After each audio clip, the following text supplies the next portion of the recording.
Here I have Jaecoo 5 and let me show you on this video how to factory reset the system on your Jaecoo vehicle. So if you are the Jaecoo user and you would like to, for example, prepare your car before starting, or you would like to just have a fresh start, let's perform this factory reset.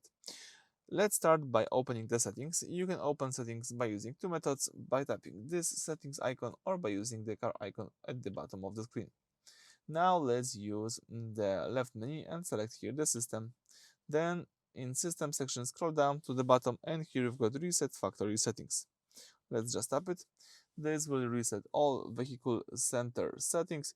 Please do not power off during this process. This operation cannot be undone. So if you are aware of this and you would like to still accomplish this operation, let's tap restore factory settings. That's it. As you can see right now, the car is restoring default configuration and erasing all personal data.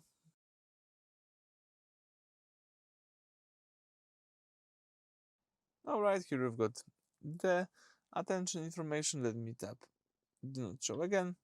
And that's it. Now you can start using your car with a fresh start, with the default configuration and without any personal data. Alright, so that's it. Thank you for watching. Please subscribe to our channel and leave thumbs up.